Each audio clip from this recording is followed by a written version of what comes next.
A very sweet good morning all of you. How are you? I hope you all are fine.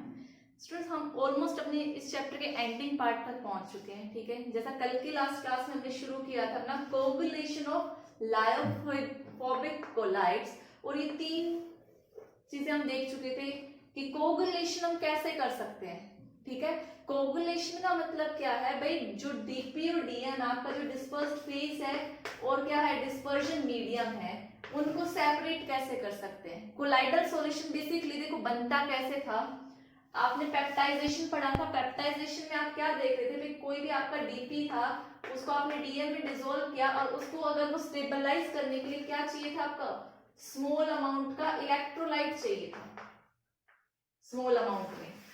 तब आपका जो colloidal solution है वो क्या है, आपका स्टेबल है. अगर इन तीनों में से डिस्टरबेंस हो जाए तो आपका कोलाइडल सॉल्यूशन नहीं बचेगा, तो क्या बनेगा आपका, प्रेसिपिटेट हो जाएगा, प्रेसिपिटेट बना लेगा. तो इस प्रोसेस को बोलते हैं कोएगुलेशन. तो तीन मेथड हम देख चुके थे. नेक्स्ट मेथड क्या है आपका, परसिस्टेंट डायलिसिस.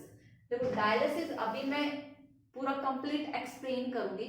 डायलिसिस में बेसिकली हम क्या करते हैं, रिमूवल ऑफ इलेक्ट्रोलाइट या इंप्योरिटीज करते हैं. भाई थोड़ी हद तक तो हमारे लिए इलेक्ट्रोलाइट हमें चाहिए, बट प्रोलोंग का मतलब होता है, प्रोलोंग डायलिसिस मतलब बहुत ज्यादा टाइम तक डायलिसिस आप कर रहे हैं. ठीक है, तो अभी आप ये सोच लो कि डायलिसिस मेथड कम टाइम के लिए तो नहीं, बट अगर ज्यादा टाइम के लिए कर दिया तो ज्यादा टाइम करने से क्या होगा, जो इलेक्ट्रोलाइट है वो क्या हो जाएंगे, कंप्लीटली रिमूव हो जाएंगे. ठीक है, और इलेक्ट्रोलाइट अगर कंप्लीटली रिमूव हो गए तो कोलाइडल क्या हो जाएगा, अनस्टेबल. क्यों? क्योंकि कोलाइडल को स्टेबल बनाने के लिए स्मॉल अमाउंट में इलेक्ट्रोलाइट हमें चाहिए, ये कंपलसरी है. ठीक है, तो अगर ज्यादा टाइम तक हो गया तो सारे इलेक्ट्रोलाइट रिमूव, इट मींस आपका कोलाइडल सॉल्यूशन क्या बन गया, अनस्टेबल बन गया. अब वो अनस्टेबल है तो क्या कर जाएगा, कोगुलेट कर जाएगा. ठीक है, नेक्स्ट है by adding excess of electrolyte. भाई स्मॉल अमाउंट का इलेक्ट्रोलाइट तो आपका क्या बना रहा है, स्टेबल कोलाइड बना रहा है, बट आप क्या कर दो उसमें एक्स्ट्रा इलेक्ट्रोलाइट ऐड कर दो, तो वो क्या कर देगा, एक्स्ट्रा इलेक्ट्रोलाइट प्रेसिपिटेशन करा देगा, प्रेसिपिटेट बना देगा. और जो आयन रिस्पॉन्स, जैसे भाई कोलाइडल सॉल्यूशन पे नेगेटिव चार्ज था, आपने इलेक्ट्रोलाइट डाला, मींस इलेक्ट्रोलाइट में तो पॉजिटिव और नेगेटिव चीजें शामिल है, और कोलाइडल आपका क्या, देखो दोबारा देखो जो मैं बोल रही हूं, भाई आपका कोलाइडल सॉल्यूशन था ये. ठीक है, सपोज करो कोलाइडल वाला आपका नेगेटिवली चार्ज है, आपने क्या डाला, एक इलेक्ट्रोलाइट डाल दिया, वो भी एक्सेस में, एक्सेस. ठीक है, इलेक्ट्रोलाइट में पॉजिटिव और नेगेटिव दो आयंस होते हैं, तो इसको न्यूट्रलाइज करने के लिए कौन आएगा, पॉजिटिव चार्ज है, वो भी एक्सेस में आएगा. तो जो एक्सेस आयन जो रिस्पॉन्सिबल होगा न्यूट्रलाइजेशन के लिए चार्ज पार्टिकल को, उसको हम क्या बोलते हैं, कोगुलेटिंग आयन बोलते हैं. ठीक है, सो चाहे आप ज्यादा लंबे टाइम तक डायलिसिस कराएं या फिर एक्स्ट्रा इलेक्ट्रोलाइट डालें, आपका कोलाइडल सॉल्यूशन स्टेबल नहीं बचेगा, वो क्या कर जाएगा, कोगुलेट कर जाएगा. ठीक है, तो स्टूडेंट्स ये मेथड से किस चीज की, coagulation of lyophobic colloids. Students, our next topic is coagulation of lyophilic colloids. हमने लायोफोबिक का पढ़ लिया, और ये मैं आपको स्टार्टिंग में बता चुकी थी कि लायोफिलिक और लायोफोबिक में से कोगुलेशन कराना किसका इजी है, लायोफोबिक का कराना इजी है, लायोफिलिक का कराना बहुत डिफिकल्ट है. भाई क्यों डिफिकल्ट है, भाई लायोफिलिक कोलाइड्स कौन से थे, जिनमें DP, dispersed phase and disperse medium में क्या था, अट्रैक्शन था, लव था, प्यार था. ठीक है, कहानी बताई थी ना आपको.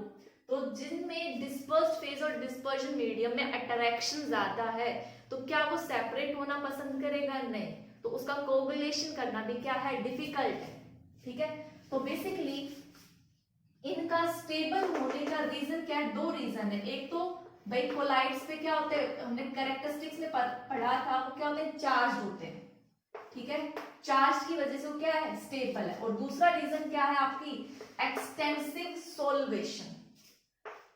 एक्सटेंसिव सोल्वेशन मींस भाई जहां पर डीपी होगा, डिस्पर्स्ड फेज जो सोल्यूट की तरह काम कर रहा है, चारों तरफ उसके क्या होंगे, डीएम होंगे, डिस्पर्स्ड मीडियम, और उसको क्या बना रहे होंगे, स्टेबल बना रहे हैं। क्यों? क्योंकि दोनों में क्या है, बहुत ज्यादा प्यार है। ठीक है, तो बेसिकली इनका ये दो रीजन है स्टेबल होने का। अब देखो हमें क्या करना है, कोगुलेशन करना है, इनको दूर करना है, दूरियां बनानी है।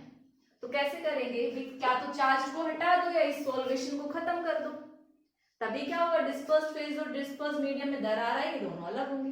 तो आपको पता है भैया चार्ज कैसे रिमूव कर सकते हो, बाय एडिंग एक्स्ट्रा इलेक्ट्रोलाइट। ठीक है, कि एक्सेस में क्या डाल दो आप, या ऐड मत करो। भाई देखो कोलाइडल सॉल्यूशन क्या था, स्टेबल किसकी वजह से था, स्मॉल अमाउंट ऑफ इलेक्ट्रोलाइट था, इलेक्ट्रोलाइट को ही हटा दो। इन डिस्पर्स्ड फेज डिस्पर्स्ड मीडियम अगर आप स्मॉल इलेक्ट्रोलाइट ऐड कर देते हो तो वो आपका क्या बनता है, स्टेबल। तो आप क्या करो, चार्ज को आप कैसे हटा सकते हो, आप इलेक्ट्रोलाइट हटा दो, वो क्या बन जाएगा आपका, अनस्टेबल। ठीक है, तो चार्ज को आप कैसे हटा सकते हो, remove by removing electrolyte. Electrolyte add ही मत करो तो वो चीज क्या हो जाएगी, अनस्टेबल हो जाएगी। ठीक है, और जो ये एक्सटेंसिव सॉल्वेशन है, आप क्या कर दो, इस डिस्पर्स्ड मीडियम के अलावा और सॉल्वेंट ऐड कर दो। ठीक है, इस डिस्पर्स्ड मीडियम के अलावा एक्स्ट्रा सॉल्वेंट ऐड कर दो, लाइक अल्कोहल वगैरह। ठीक है, कोई भी था उसके अलावा, तो क्या हो गया भाई, चारों तरफ आपको डीपी नहीं, डीपी के अलावा और भी सॉल्वेंट नजर आएंगे। ठीक है, डीपी था, अभी चारों तरफ क्या थे, डीएम डीएम थे। बट अगर आपने उसी सॉल्यूशन में क्या डाल दिया, अदर सॉल्वेंट डाल दिया, आप अल्कोहल डाल सकते हो, आप एसीटोन डाल सकते हो। अब क्या होगा, चारों तरफ इसके डीएम की कंसंट्रेशन क्या हो जाएगी, कम। इट मींस आपने डिस्पर्स्ड फेज और डिस्पर्शन मीडियम में क्या कर दिया, गैप लेकर आ गए।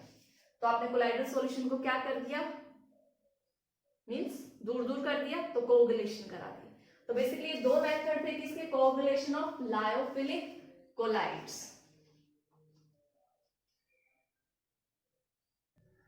Students next is Hardy Schulze rule. ठीक है, इसको प्रोनाउंसिएशन आप देख लेना कैसे करेंगे। तो बेसिकली ये रूल क्या बताता है कि कितना कोगुलेशन होगा हमारा। ठीक है, तो ये रूल क्या बोलता है कि greater is the valency of flocculating ion, ग्रेटर is the valency of flocculating ion बोल दो, कोगुलेटिंग आयन बोल दो। ठीक है, flocculating ion greater is the coagulation power. ठीक है, greater is the coagulation power.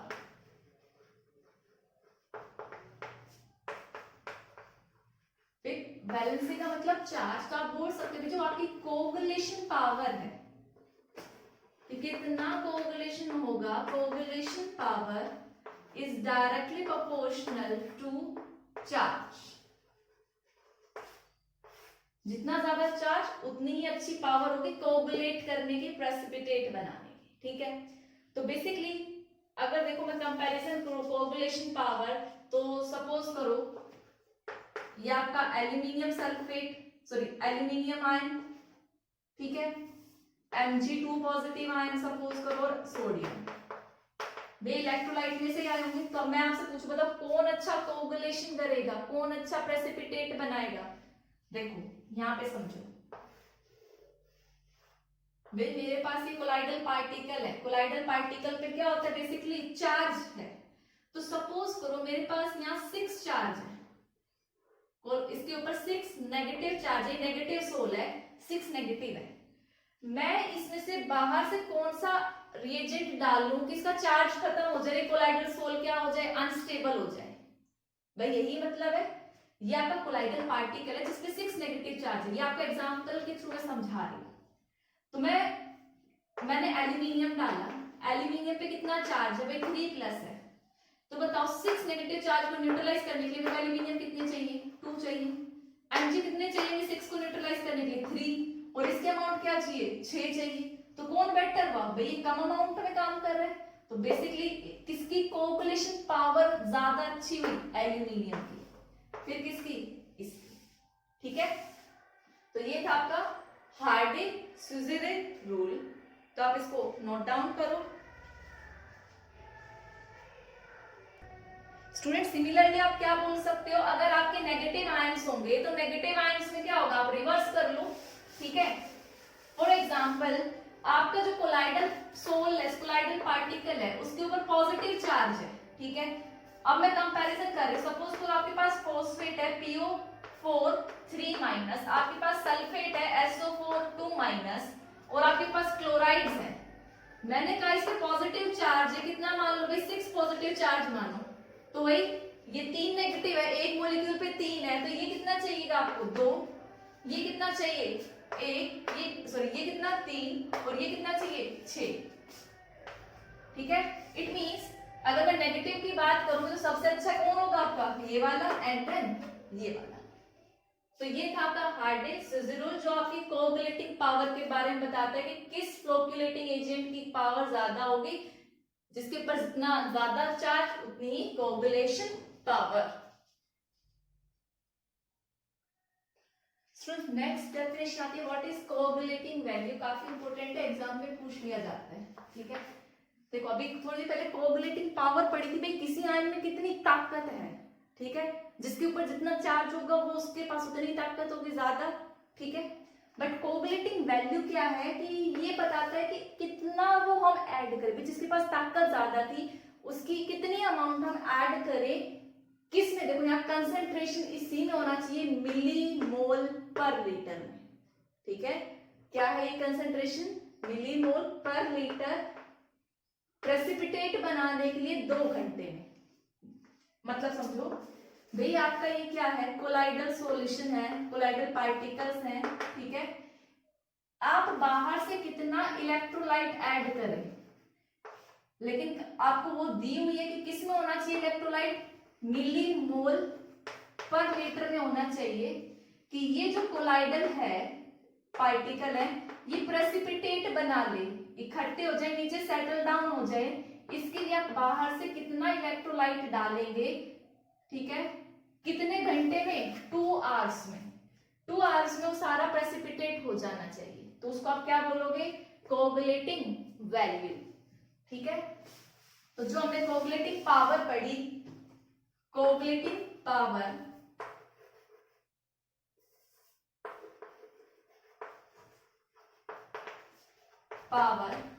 क्या होगी आपकी, इनवर्सली प्रोपोर्शनल होगी कोगुलेटिंग वैल्यू के, पूरा लिख लेना कोगुलेटिंग वैल्यू।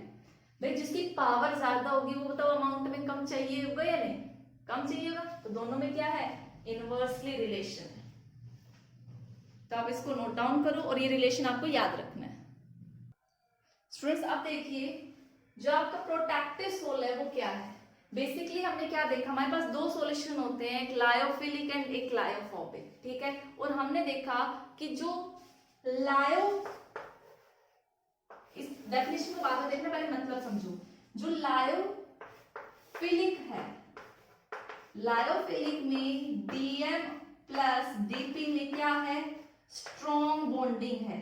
ठीक है, और फोबिक में फोबिया है, हेट है, डर है, FO लायोफोबिक, मतलब Dp प्लस Dm में ज्यादा अच्छी अट्रैक्शन नहीं है।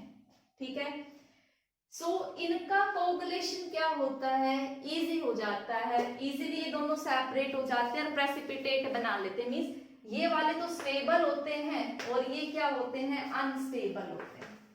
अब अनस्टेबल है तो दोनों क्या हो जाएंगे, इजीली अलग हो जाएंगे। बट कैसे अलग हो जाएंगे भाई, बाहर कोई भी लड़ाई झगड़ा हुआ, मींस लड़ाई झगड़े का मतलब क्या है, बाहर से आपने अगर कोई भी इलेक्ट्रोलाइट ऐड किया तो वो इनको क्या कर देगा, दूर दूर कर देगा, भाई जाओ तुम अलग और हम अलग। ठीक है, बट इनको आप क्या कर सकते हो, प्रेसिपिटेट बनाने से रोक सकते हो। कैसे, कि भाई ये Dp प्लस Dn तो था, आप बाहर से इलेक्ट्रोलाइट डाले तभी सेपरेट हो रहे थे, बट इसमें आप क्या कर दो, बाहर लायोफोबिक में क्या ऐड कर दो, स्मॉल अमाउंट में लायोफिलिक। भाई Dp Dn ये सॉल्यूशन था, आपने क्या कर लिया, लायोफोबिक ऐड कर दिया, लायोफोबिक क्या करेगा, इसके चारों तरफ एक लेयर बना देगा। ये जो मैं सर्कल बना रही हूँ बेसिकली ये क्या है आपका लायोफिलिक कोलाइड। इसने इसके चारों तरफ क्या कर ली, लेयर बना ली, और ये क्या करेगा, इसको प्रोटेक्ट करेगा, अलग नहीं होने देगा। अब चाहे आप बाहर से क्या डालें, इलेक्ट्रोलाइट डालें, तो इसी को क्या कहते हैं, प्रोटेक्टिव सोल। अब देखो डेफिनेशन, सब लायोफोबिक सोल, कुछ लायोफोबिक सोल क्या किसकी तरह काम करते हैं, प्रोटेक्टिव सोल की तरह काम करते हैं। किसके लिए, लायोफोबिक कोलाइड्स के लिए। ठीक है, कैसे, वो उसके चारों तरफ क्या बना लेते हैं, एक लेयर बना लेते हैं, उसको प्रोटेक्ट करते हैं, कोगुलेशन होने से रोकते हैं ताकि वो प्रेसिपिटेट ना बनाए, कोलाइड ही रहे। आई होप सबको ये डेफिनेशन समझ में आई होगी, और ये definition exam point of view से काफी इंपोर्टेंट। स्टूडेंट्स, अब हम जो प्रोटेक्शन की बात कर रहे थे, तो बेसिकली किसी भी लायोफिलिक सोल का जो प्रोटेक्शन है, कितना प्रोटेक्ट करेगा, वो हम किस में रिप्रेजेंट करते हैं, उसके गोल्ड नंबर में। ठीक है, तो अब देखते हैं कि गोल्ड नंबर क्या है। तो बेसिकली देखो इसमें ना क्वांटिटीज फिक्स कर दी है कि देखो पहले डेफिनेशन एक बार देखो, defined as amount of protective sol, कि भाई आपको कितना प्रोटेक्टिव सोल चाहिए, किसमें, मिलीग्राम्स में। एक ये चीज याद रखनी, मिलीग्राम्स में। क्या करने के लिए, प्रिवेंट, क्या रोकने के लिए, कोगुलेशन रोकने के लिए, किसका, 10 ml गोल्ड सोल का, जो कि किससे हो जाता है, 1 ml 10% NaCl सॉल्यूशन से हो जाता है। देखो भाई ये आपका क्या था, गोल्ड सोल है, गोल्ड सोल है कितना, 10 ml। ठीक है, अगर मैं इसमें क्या डाल दूं, 1 ml 10% NaCl डाल देती हूं, तो ये कोगुलेट हो जाता है, प्रेसिपिटेट बना देता है। ठीक है, तो इस प्रेसिपिटेशन को रोकने के लिए मेरे को बाहर से कितना प्रोटेक्टिव सोल, मतलब लायोफिलिक सोल डालना पड़ेगा कि ये कोगुलेशन ना हो। तो वो जो मिलीग्राम में जो अमाउंट आएगी वो उसका क्या होगा, गोल्ड नंबर होगा। तो बेसिकली ये डेफिनेशन भी बहुत इंपॉर्टेंट है, थोड़ी अजीब सी है, कॉम्प्लिकेटेड सी है, बट एग्जाम्स में पूछी जाती है। ठीक है,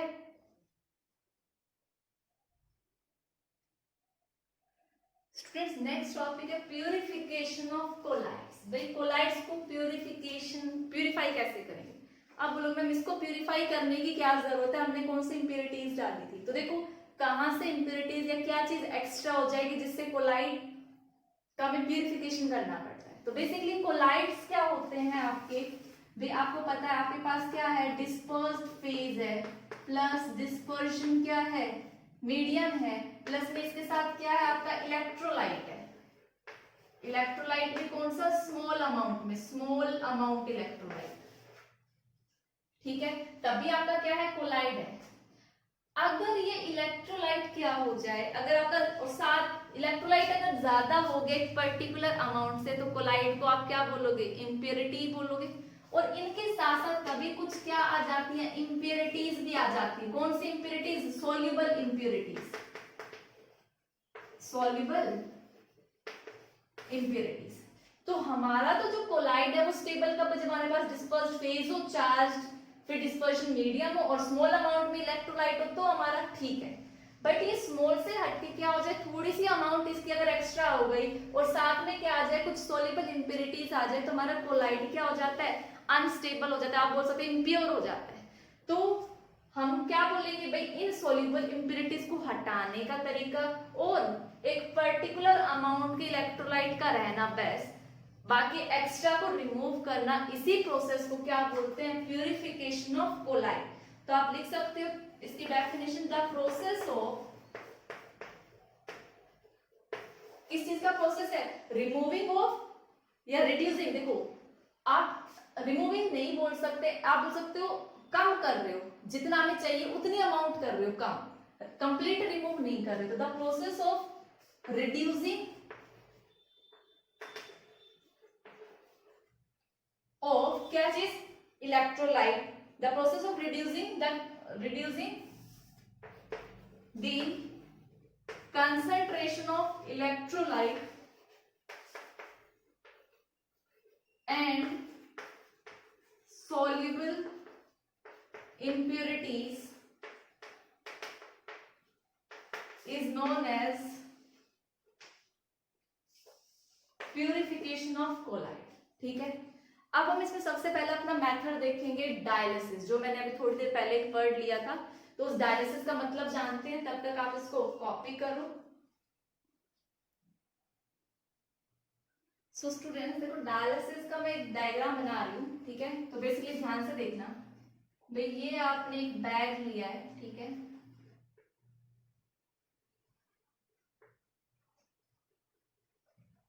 दिखने में बोतल जैसे, बट एक बैग है। ठीक है, और ये आपका एक चैम्बर है, ये आपने सस्पेंड किया, इसको लटकाया है इस बैग को। ठीक है, यहां से क्या है, इनफ्लो है किसका, वाटर का, और यहां से एग्जिट है। ठीक है, इस बैग में आपने क्या डाल दिया, कोलाइडल पार्टिकल्स डाल दिए, कोलाइडल सॉल्यूशन डाल दिया। इस सॉल्यूशन में क्या है, कुछ सोल्यूबल इंप्योरिटीज है और एक्स्ट्रा इलेक्ट्रोलाइट जो आपको नहीं चाहिए वो आपको रिमूव करना है। सो ये आपकी क्या है, कोलाइडल सोल है, और ये जो पोर्शन में मान रही हूं इसमें क्या शामिल है आपकी, उनको हम बोलते हैं क्रिस्टलॉइड्स। क्रिस्टलॉइड्स में आपका extra electrolyte, excess electrolyte, plus में सॉल्युबल इंप्योरिटीज आ जाती हैं। ठीक है, ये आपका जो डायग्राम है वो ये है। ठीक है, तो देखो बेसिकली आप क्या करोगे, ये जो बैग है ये पर्टिकुलर सेलेक्टिव मेम्ब्रेन का लेते हो। ठीक है, इट मींस भाई सेलेक्टिव क्यों लिया हमने, ऐसी मेम्ब्रेन का लिया कि जो सिर्फ क्या करे, अपने में से क्रिस्टलॉइड्स को पास होने दे, कोलाइडल सोल को पास ना होने दे। ठीक है, और यहां से आपने इनफ्लो कराया वाटर का भी, ये सब जगह क्या है, वाटर है, और यहां से बाहर निकल रहा है।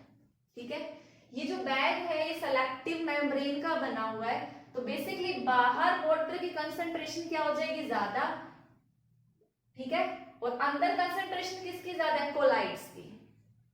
सो आपके अंदर कोलाइड्स ज्यादा है, तो अंदर से आपकी कोलाइड्स कहाँ आने हैं, बाहर आने, यहाँ आने, यहां से निकल के कोलाइड्स जो इंप्योरिटीज है इससे निकल के यहाँ आनी है। तो यहाँ पे कोलाइड्स की कंसंट्रेशन ज्यादा है, यहाँ कम है, तो फ्लो कहां से कहां, from higher concentration to lower concentration, बाहर आ जाएगा क्रिस्टलॉइड्स। ठीक है, तो ये बाहर क्या है आपके, वाटर प्लस क्रिस्टलॉइड।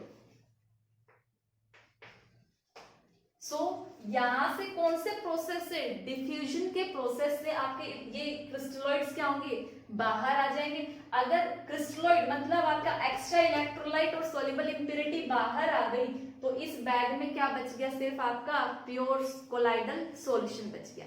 इसी चीज को क्या बोलते हैं, डायलिसिस बोलते हैं। ठीक है, अब देखो जो थोड़ी देर पहले मैंने टॉपिक डिस्कस किया था, वहां क्या कहा था, प्रोलॉन्ग्ड डायलिसिस, काफी लंबे टाइम तक डायलिसिस कर दो, मतलब काफी लंबे टाइम तक करोगे तो जितने भी इलेक्ट्रोलाइट्स प्रेजेंट है सारा का सारा बाहर आ जाएगा, और सारा अगर इलेक्ट्रोलाइट बाहर आ गया तो आपका कोलाइडल सॉल्यूशन अनस्टेबल, तो वहां पे कोगुलेशन हो जाता है। अगर आप इसी प्रोसेस को ज्यादा टाइम तक कर देते हो, अगर कम टाइम तक किया तो सिर्फ एक्स्ट्रा अमाउंट का इलेक्ट्रोलाइट और सोल्युबल इंप्योरिटीज बाहर आएंगी। ठीक है, तो आप इस डायग्राम को ड्रॉ करो, फिर मैं इस डायग्राम के बारे में आपको लिखवाती हूँ। सो स्टूडेंट्स, ये एक्सप्लेनेशन है आपकी डायलिसिस की, जो चीज मैंने समझाई है वही मैंने लिखी है, और जितना हो सके आप पॉइंट्स बना के लिखना। काफी बार शॉर्ट नोट आ जाता है, तो पैराग्राफ अवॉइड करना, कभी भी जब शॉर्ट नोट आए पॉइंट्स में चीजें एक्सप्लेन करना। ठीक है, सो देखो पहला क्या है, अभी ये प्रोसेस है, डायलिसिस की डेफिनेशन लिखिए, क्या है ये प्रोसेस है किसका, रिमूव करने का dissolved substance from colloidal sol by means of diffusion. ठीक है, डिफ्यूजन के थ्रू जो इम्प्योर सब्सटेंस है कोलाइडल सोल में, उनको बाहर निकालना, कौन से प्रोसेस के थ्रू, डिफ्यूजन के थ्रू। इस चीज को हम क्या बोलते हैं, डायलिसिस बोलते हैं। इसमें हम क्या करते हैं, एक बैग में कोलाइडल सॉल्यूशन भर के हैंग कर देते हैं, सस्पेंड कर देते हैं, ठीक है। A bag of suitable membrane containing the colloid sol is suspended in a vessel. फिर क्या करते हैं, आप फ्रेश वाटर इसमें से कंटिन्यूअसली पास कराते रहते हो, ठीक है। जब वाटर पास कराओगे तो क्या होगा, जो मॉलिक्यूल्स ऑफ आयन है डिफ्यूज कर जाएंगे through membrane into outer water. जो इम्प्योरिटीज वगैरह है वो डिफ्यूज कर जाएंगे from inner side to outer side, और pure colloidal solution is left, ठीक है। और प्योर अंदर, इसके अंदर क्या बच जाएगा आपका, कोलाइडल सॉल्यूशन। यहाँ मैंने वाटर लिख दी, ये रिमूव करते हैं, ठीक है। तो ये था आपका डायलिसिस। अगर इसी डायलिसिस की मैं एप्लीकेशन की बात करूं तो आप, जैसे कई बार किडनी फेलियर हो जाता है, आप डायलिसिस पे जाते हैं, मतलब जो भी पेशेंट है, आपने जो भी पेशेंट है जिसको ये बीमारी हो गई है, होनी नहीं चाहिए, बट इसमें क्या होता है, आपका इम्प्योर ब्लड जो है वो प्योर नहीं हो पाता, ठीक है। सो डायलिसिस के थ्रू आप क्या करते हैं, प्योर इम्प्योर ब्लड को रिमूव करते हैं, प्योर ब्लड को इनटेक करते हैं, ठीक है। आर्टिफिशियली आप क्या करा रहे हो, बेसिकली प्यूरिफिकेशन ऑफ ब्लड करा रहे हो, ठीक है। आपकी बॉडी प्यूरिफाई नहीं कर पा रही ब्लड को, उस कंडीशन में डायलिसिस की जरूरत पड़ती है। अब बेसिकली ब्लड आपका क्या है, कोलाइडल सोल है, तो ये वही कंसेप्ट है, सेम, ठीक है। ये आप नोट डाउन करो, फिर हम देखते हैं इलेक्ट्रोडायलिसिस क्या होता है।